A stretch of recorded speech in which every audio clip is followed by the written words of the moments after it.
Welcome to van time, motherfuckers. Hey, folks.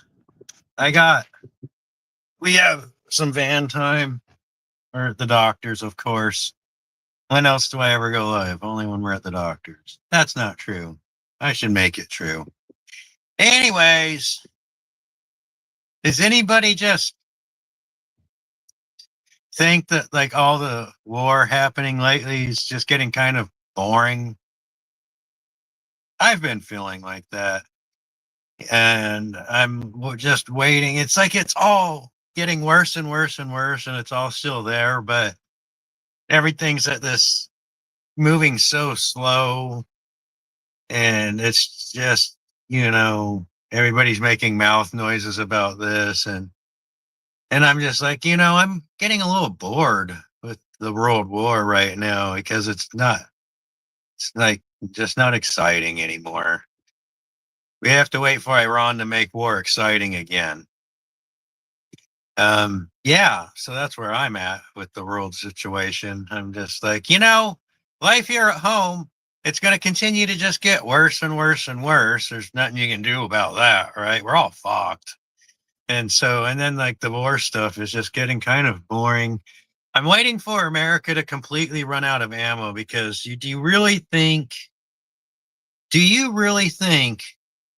that Trump is not going to goddamn deplete all of our ammo? You know he will. What's up, Murphy? Murphy, you want up there? You want up there, Murples? You can go up there. Go, boy. So, I like, what's that? Oh, yeah, that's odd. Um, so yeah, it's like the end of summer where I live. The fall wind started yesterday. So, it's nice and sunny out. So we're taking the family out to the beach today. We're going to take the frisbee and the doggies down to the water and see if we can get them to go swimming or something. Yeah. Wow. I don't get views no more. Oh, well, nothing I can do about that. So there's the exciting thing. Since the war stuff is going really slow and boring, I replaced the radiator in the van like about 2 days ago, actually. Fucking, here's the deal. I took the van in for an oil change, and they're like, yeah, your radiator's shot. And I'm like, that's not good. How much does that cost? And they're like, $1,000. And I'm like, well, I don't have $1,000. So I do what any poor man does when he can't afford to pay a mechanic. I went home, got on Amazon, and I ordered ourselves a radiator from China for like $140. Then we had to spend $110 for the fluids. Because it's like 4 gallons of coolant. It actually only took 2, but we did that. So I saved a whopping like what, 800 fucking $750, I guess you'd call it. Saved about 750. Yeah. And I put it in. It only took me half a day. It was a pain in the ass. Hey, Carmen? Who's Carmen?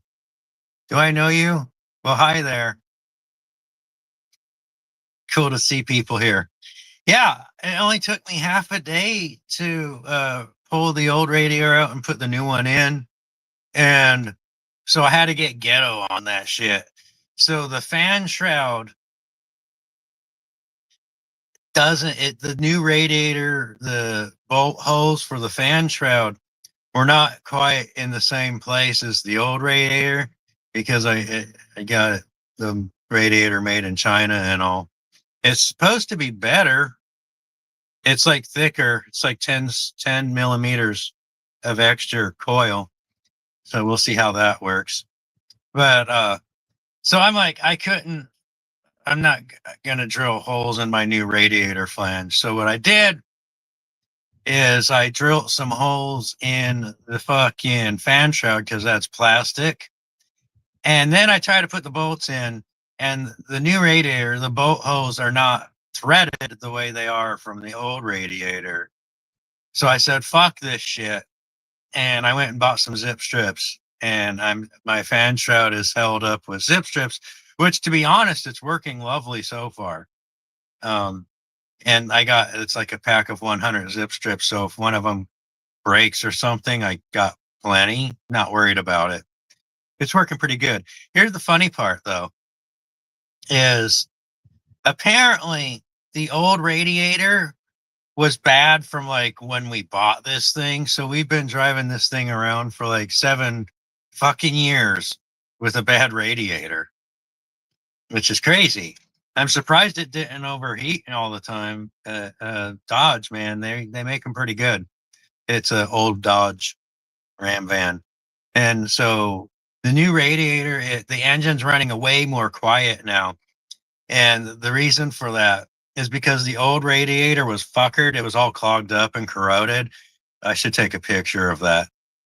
It's all corroded up in there.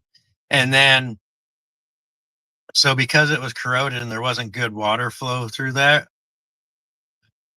it was like stressing the shit out of our fucking water pump, because the water pump had to do the work because there was no natural flow. And so our van had been like really loud.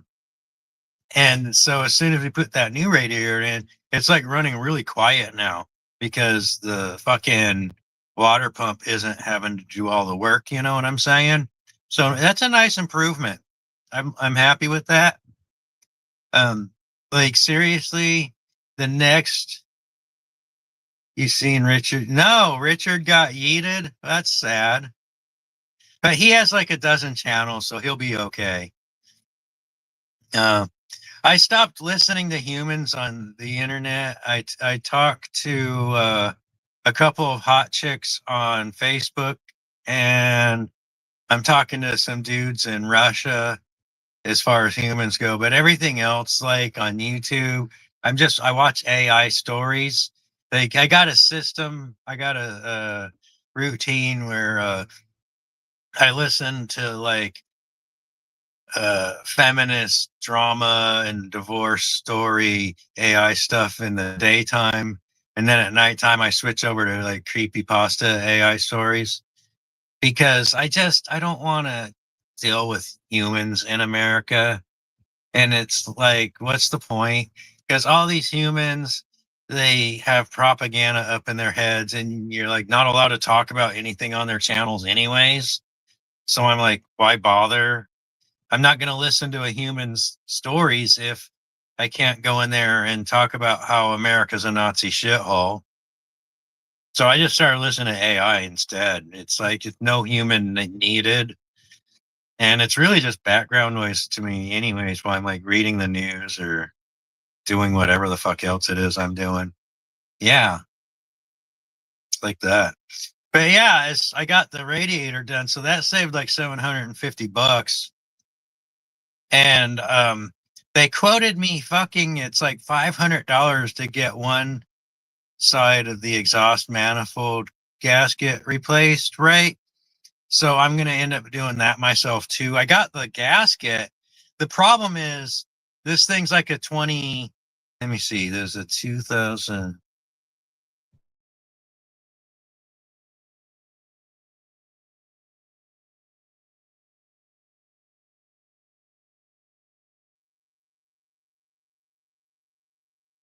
Fucking it, oh, the cell towers around here are stupid.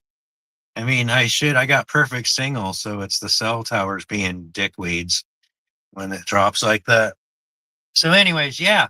So I got that part. The problem is we've been on the ocean for 4 years now, and it's a 22-year-old or 23-year-old van. So I'm almost fucking certain that no matter what I do, as soon as I put a fucking ratchet to these fucking bolts on them and an exhaust manifold, everything's superheated for 23 fucking years. So even if you're not on the ocean and stuff, this is a really difficult situation. But I'm pretty sure a bolt's going to snap, at least one, right? And it's going to be a pain in the ass. And I don't have the tool. I don't have the right tool to fucking get a snapped bolt out, right? So I haven't been doing that job. It's been needed for a year now, and I've been putting it off because it costs $500 in the shop, or it costs me learning how to fucking drill out fucking snapped bolts. But like, I got a neighbor buddy, and I think he said he has the tools to pull snapped bolts and shit. So now that I got the radiator done, I'm gonna get that exhaust manifold gasket done here, hopefully soonish. And then as soon as we get the back tires replaced, which has to happen sometime with soon, they might have maybe another year or wear of tread left on them, but I want to get those replaced too. They're getting old.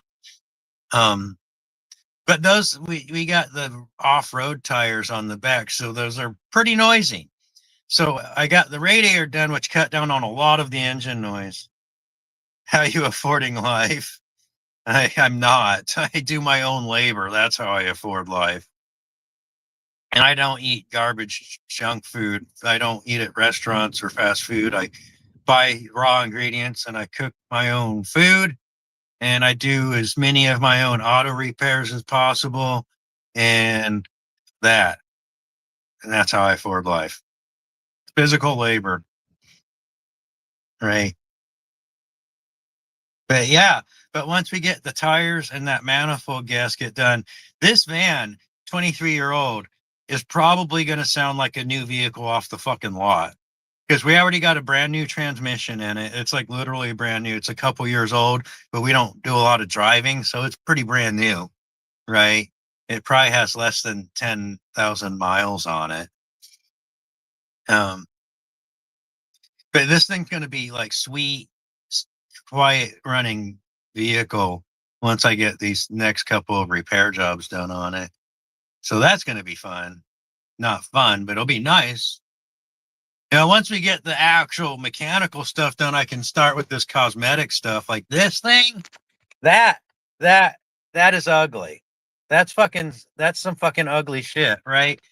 And the problem is that part costs like $120 for the headliner.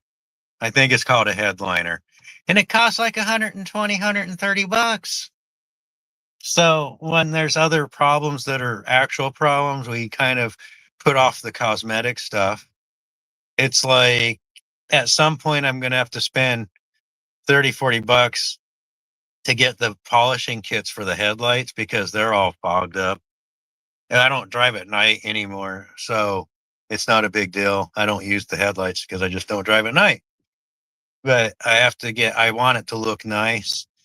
Um, I also, what else was I working on? I'm probably going to buy some primer spray paint because we live on the ocean. And in the 4 years we've been here, the fucking salt air is like eating the shit out of the fucking body of the van. It's like getting really bad. And so I'm probably going to, with what summer we have left, I'm going to get 1 or 2 cans of primer and fucking sand the rust off of it so it stops rusting. I don't like rust. I'm wondering how bad is it for your gas mileage if you get that fucking that textured auto paint that you can get nowadays that people buy that. I see a lot of people doing that to their cars, and I'm just wondering if that has a major impact on gas mileage or not. I don't know. You know what I'm talking about? They started out the truck bed liner paint, and it's all got the grit in it. You know what I'm saying? And then people are using it to paint their whole vehicle. Because here's one thing I'm not doing: we're not taking this thing to a paint shop. You know, no, we're not van. We don't live on the road anymore. We actually have we live in a trailer park, which we live in an RV. So the van's just the van and our vehicle. We used to live on the road, you know, but we got old and our health went downhill when you start getting old. It's pretty sad. we used to go prancing around in the wilderness like every day. Just that was our day.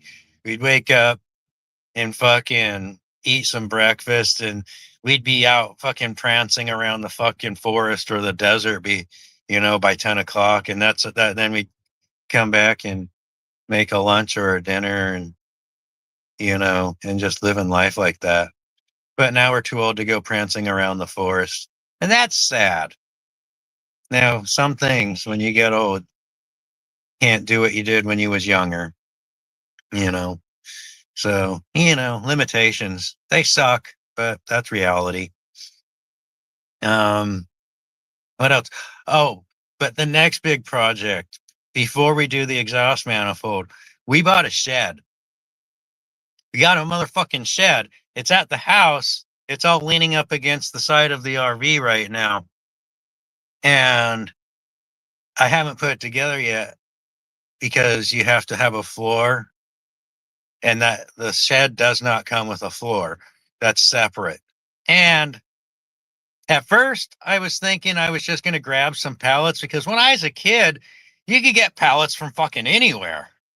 Nowadays, people be hoarding their pallets. And I looked it up on Home Depot and on Amazon. And brand new pallets, they cost between like $50 and $80 a piece.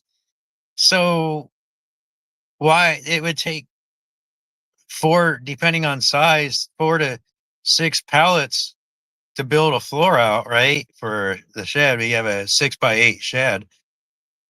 And so even if it was it's like $200. That's ridiculously fucking expensive. I'm like looking at the cost of lumber, and I only need a 6x8 fucking floor. And I can just build that myself without the pallets. Pallets makes it less work. You just throw them down there and you screw some fucking plywood to it, and boom, your floor is done, right? But it's like really expensive for pallets, and it's hard to find them nowadays. So we're not going to do the pallets. I'm going to go Home Depot and buy. As expensive as lumber is nowadays, it's still cheaper for me to build the floor out of regular lumber over trying to locate or buy pallets. I'm just going to use 2x4s. It's probably going to take me 8 sticks of 2x4 and 2 sheets of plywood and a box of screws. It's like under $200 to just build the floor myself, which is less than it would cost to buy pallets. So, and the upside to this, pallets, you don't get to choose what size they are, right? So if I just build the floor myself, everything's measured and it'll look nicer. So we're just going to build the floor ourselves, and we'll have a shed. Once we get the shed set up, you know what we're going to do in the shed? That's right. We're going to bake bread. If your guess was baking bread, you are correct. Cause we're going to get, the shop table or something, and we're going to have the fridge and the freezer in the shed, along with all of our other extra, like I'll be able to clear this van out and I'll be able to do the interior work to get the interior of this thing cleaned up, so I'll have space. But then we're going to make, some kind of a table in the shed. Well, unless I can find one. There's a lot of people giving shit away around here, so I might be able to find something for cheap or for free, maybe. If not, I'll just build a fucking table. Fuck it, right?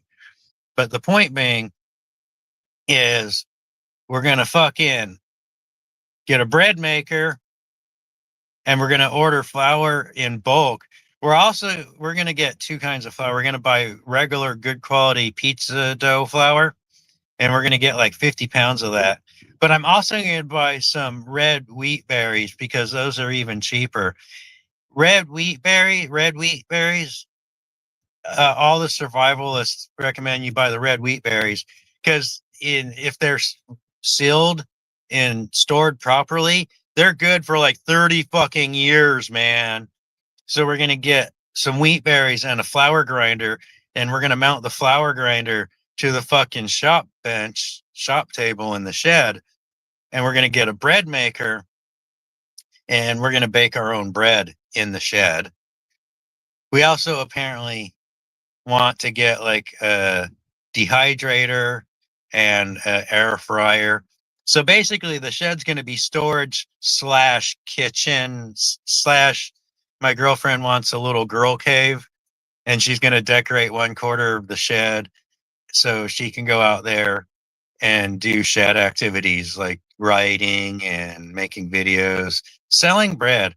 I mean, I can try to sell bread. I have to do the economic write up on that. Because we're going to be buying the flour in bulk and all that good stuff. So I'd have to price out how much the loaf costs compared to what it is in the grocery store, you know? And then I'd probably have to get a food handler's license. Otherwise, the government would get involved and they might not approve selling shed bread. That's a good name for it, I think. I don't know. We need names for it, you know, shed bread. That's probably a good name for it. And then there's the electricity costs. We don't, it's covered in our rent. So they might, you know, I have to worry about that. If we were like baking bread 24/7, that would use electricity. The manager might get upset or not. Depends, right? But so there's that. And here's the funniest shit of all. Way up north from where I live, I have a storage unit. And I have a fucking sweet ass, I can't remember what brand it is. I'm thinking it's like a Kenmore or something. I got a propane oven, a stove. It's like propane. It's a 5 burner propane stove, full size, right? It's a big Johnny. And if we can manage to get up there and get to our storage unit, I could actually put a fucking full size stove in the shed. That would be fucking awesome. You know, especially if I emptied out and got rid of some of the crap in that storage unit. And then we could rent a smaller storage unit down closer to where we live and save money, you know, because it'd be a smaller unit, you know, and that would be lovely. But it's like driving up there and renting a U-Haul would cost like probably like over $300. Yeah, you can have sheds. The rules for structures on the trailer park is as long as it's movable, you cannot build any permanent structures. Okay, that's what violates the zoning laws. You know, you can't put up any permanent structure. So as long as you can pick it up and move it, it's good.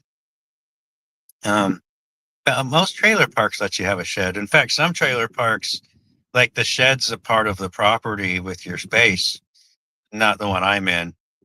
Uh, but yeah, you know, nobody has a problem with sheds. Yeah, two of the neighbors already have sheds. You know, it's just a 6x8 shed. You know, you can move it, but that's why you have to build a floor though. Because if you put a shed up and you don't have it held down to the ground somehow, the wind is gonna fuck your shit the fuck up. So it has to be weighted down while at the same time not being a permanent structure. So that's the rules. That's what we're doing, guys. We're trying to get all that done before winter. A lot of work. I like it. I like getting out and doing things because I'm getting old and I'm getting fat and I don't like it. So I have to get more physical because I'm really tired of being a fatty. I don't like it. You know what I'm saying? Do not like it at all. Yeah. Anyway, that's what I got. That's what I'm doing in life. I'm I'm building stuff. I'm working on vehicles. I'm going to the ocean, preparing for the apocalypse. Maybe starting a bread company. I don't know. Shed bread. If it has a nice label, shed bread. I bet you it would sell. That's a good idea, Gwen. I like that idea because it's bread, especially if you have a. Our whole lives, we've been making our bread by hand. We've never had a bread maker, not me at least. And you got to knead it out and everything. So I'm really curious. I hear that bread makers make it go like really nice, like. So I'm looking forward to having a bread maker. You know, I want to make my own made bread. Yeah, I buy bread in the grocery store. I'm spending between four. I don't buy crappy Wonder Bread or any of that fucking cheap ass fucking crap. Okay, I know how to bake bread at home, but I don't have an oven to bake it in, you know. Oh, thanks. You know, so when I do buy bread, I'm paying like between $4 and $7.50 for a fucking loaf of bread, man. That's crazy prices. Like if we sold bread, I if it was economically Wonder Bread ain't bread, that's for damn sure right there. But I like your idea. If I was able to sell bread, I'd like want to sell it for like $3 a loaf, you know? That would be cool. Make some money. We're in a trailer park, so we can't have chickens. That's sad. All the neighbors around us have chickens, and we can't have chickens. So one of these days, when the economy collapses, which will probably happen soon, like I'll probably be able to buy a property when the economy collapses because then the banks are going to panic and shit. Oh, farmers markets. Yeah, you're right. That would be a good idea. So what you got? Um, so guys, get physical, get some like useful life skills because when everything hits the fan, it's going to get ugly and everybody's going to be freaking out and panicking around you. It'll be cool if you actually have some skills, real life skills, you know, not like assembling IKEA furniture, but actually knowing how to bake and cook and farm and build shit is really going to be vitally important. Anyways, we're done at the doctor's. It's time for the beach. So bye bye, everybody.